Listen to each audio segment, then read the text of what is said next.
Assalamualaikum warahmatullahi wabarakatuh. Nama saya Freddy Sarman MPD, peserta Latsar CPNS Kemendikbud tahun 2022 angkatan keempat, tempat tanggal lahir Agam 31 Januari 1990, dengan jabatan dosen asisten ahli program studi bimbingan dan konseling. Asal instansi Universitas Jambi, dengan riwayat pendidikan S1 Universitas Jambi, S2 Universitas Negeri Padang.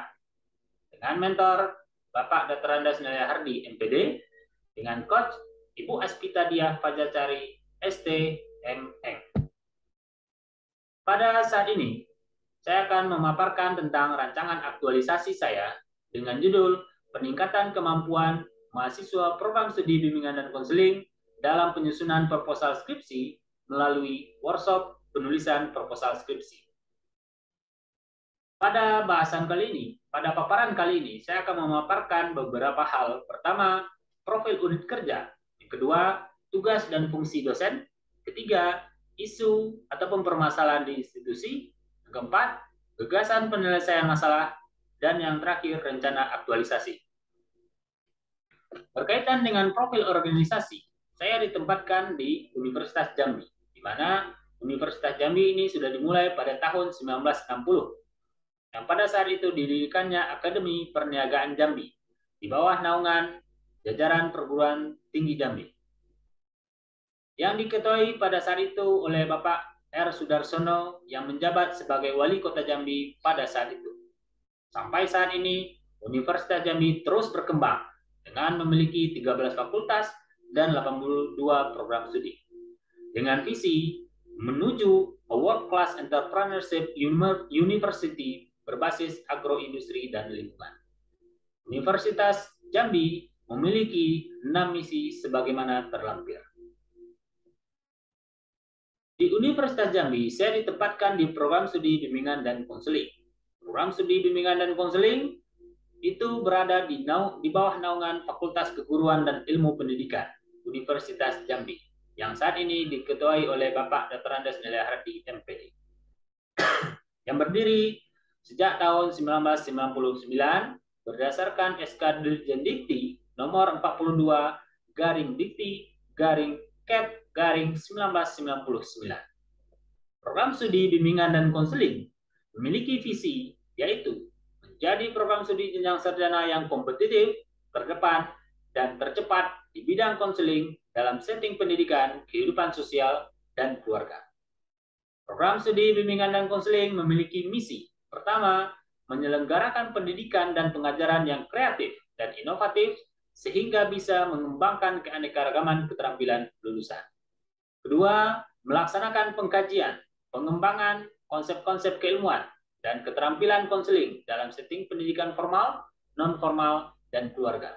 Yang ketiga, mengimplementasikan hasil-hasil konseling di satuan pendidikan dan masyarakat. Yang keempat, membangun kemitraan networking, berkolaborasi dengan profesi lain dalam memfasilitasi perkembangan individu pada satuan pendidikan formal, non-formal, dan keluarga. Sebagai seorang dosen memiliki tugas dan fungsi. Tugas dan fungsi seorang dosen yang pertama, mentransformasikan, mengembangkan, serta menyebarluaskan ilmu pengetahuan serta teknologi, dan juga seni melalui pendidikan, penelitian, serta pengabdian kepada masyarakat. Yang kedua, melaksanakan pendidikan, penelitian, serta pengabdian kepada masyarakat. Yang ketiga, merencanakan dan melaksanakan proses pembelajaran serta menilai dan mengevaluasi hasil pembelajaran.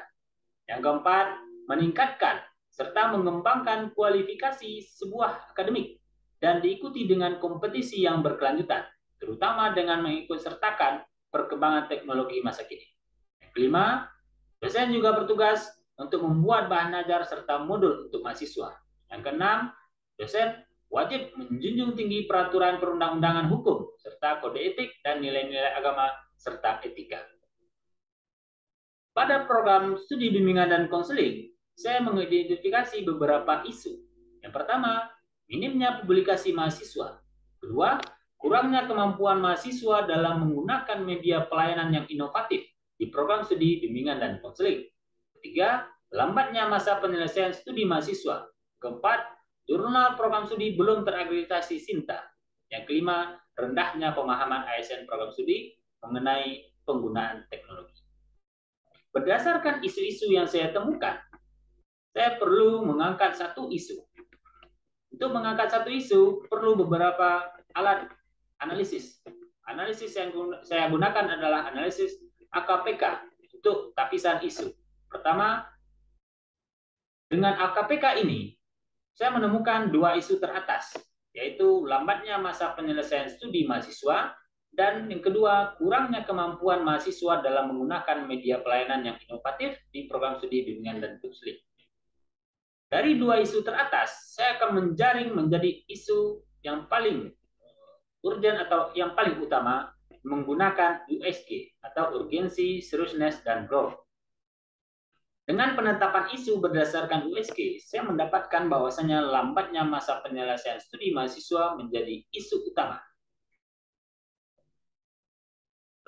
Lambatnya masa penyelesaian studi mahasiswa ini pada program studi didasari bahwa dengan data di program studi mahasiswa program studi BK pada saat ini sebanyak 604 mahasiswa aktif.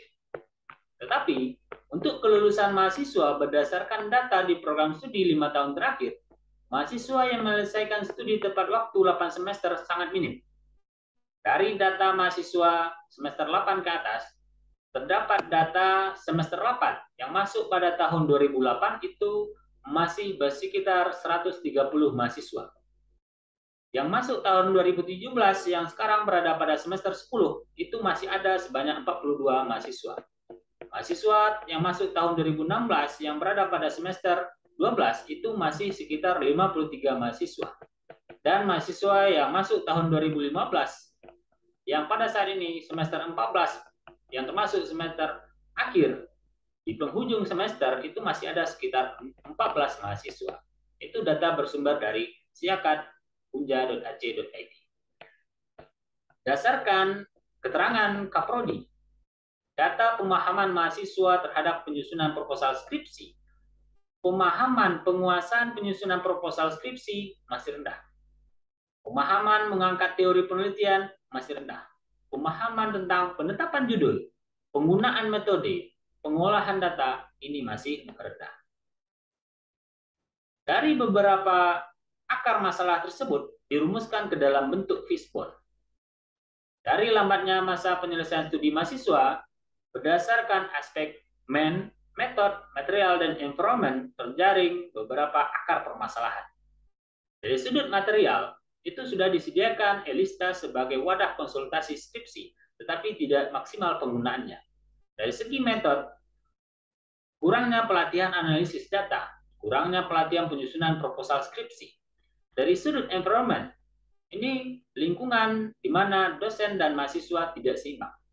Dari segi atau mahasiswa itu sendiri, pemahaman tentang proses penyusunan skripsi, pemahaman tentang metode, pemahaman tentang pengolahan data, pemahaman tentang pengangkatan grand teori ataupun pemilihan judul, ini masih sangat kurang. Dari masalah tersebut diberikan atau diajukan gagasan penyelesaian masalah yang termaktub ke dalam tabel gagasan penyelesaian masalah. Berdasarkan masalah yang diangkat, maka gagasan yang dimunculkan adalah dengan pengadaan kegiatan workshop penulisan proposal skripsi mahasiswa program studi bimbingan dan konseling FKIP Universitas Jambi. Pada pengadaan kegiatan tersebut, saya melalui 6 pokok kegiatan. Yang pertama adalah berkonsultasi dengan mentor. Yang kedua, membuat susunan kegiatan workshop penulisan proposal skripsi. Yang ketiga, menyiapkan pelaksanaan kegiatan workshop. Yang keempat, pelaksanaan kegiatan workshop itu sendiri. Yang kelima, pasca kegiatan workshop. Dan yang keenam, membuat laporan hasil akhir pelaksanaan aktualisasi dan mengkonsultasikannya kepada mentor. Pada penyelesaian masalah tentu akan muncul dampak dari pemecahan masalah tersebut. Pada program studi sendiri, dengan pemecahan masalah tersebut tentu akan mencapai nilai akreditasi yang lebih bagus. Karena dengan adanya problem tersebut tentu juga berdampak pada akreditasi program studi. Bagi mahasiswa sendiri, akan menambah pemahaman mahasiswa berkaitan dengan penyusunan proposal skripsi, baik dalam hal penentuan masalah, penentuan judul, bahkan kepada hal-hal yang tidak dipahami mahasiswa berkaitan dengan proposal skripsi. Secara umum, kegiatan ini memperlancar mahasiswa dalam penyusunan skripsi dan proses bimbingan skripsi. Masyarakat sebagai pengguna tentu akan menambah daya minat masyarakat untuk menargetkan program studi sebagai tempat perkuliahan anak-anak mereka. Untuk jadwal kegiatan aktualisasi ini akan direncanakan pada 22 Juli 2022 sampai 31 Agustus 2022 dengan rincian pelaksanaan sebagai berikut. Melakukan konsultasi dengan mentor itu pada minggu kedua bulan Juli. Minggu kedua dan ketiga bulan Juli. Kemudian kegiatan membuat susunan kegiatan workshop penulisan proposal skripsi ini dilakukan pada minggu keempat bulan Juli. Menyiapkan pelaksanaan kegiatan workshop ini dilakukan pada minggu kedua dan ketiga bulan Agustus. Kemudian pelaksanaan kegiatan workshop itu sendiri dilakukan pada minggu ketiga bulan Agustus. Kemudian kegiatan pasca kegiatan workshop ini dilakukan pada minggu ketiga bulan Agustus. Dan membuat laporan akhir pelaksanaan aktualisasi dan mengkonsultasikannya kepada mentor ini dilakukan pada minggu ketiga dan keempat bulan Agustus. Dalam melaksanakan suatu kegiatan tentu ada kendala. Nah, beberapa kendala yang kemungkinan akan terjadi adalah pertama, ruangan atau tempat pelaksanaan workshop itu sendiri. Untuk mengantisipasi kendala tersebut, saya akan berkoordinir dengan Kaprodi dan atau pihak fakultas dalam ketersediaan tempat ataupun pelaksanaan kegiatan. Kemudian, kendala berikutnya dalam pelaksanaan kegiatan workshop itu sendiri. Dari sudut mahasiswa, rencana antisipasinya adalah melibatkan pimpinan institusi sebagai sosok yang berwenang dalam mengarahkan mahasiswa untuk mengikuti kegiatan. Itulah paparan rancangan aktualisasi saya. Saya ucapkan terima kasih. Assalamualaikum warahmatullahi wabarakatuh.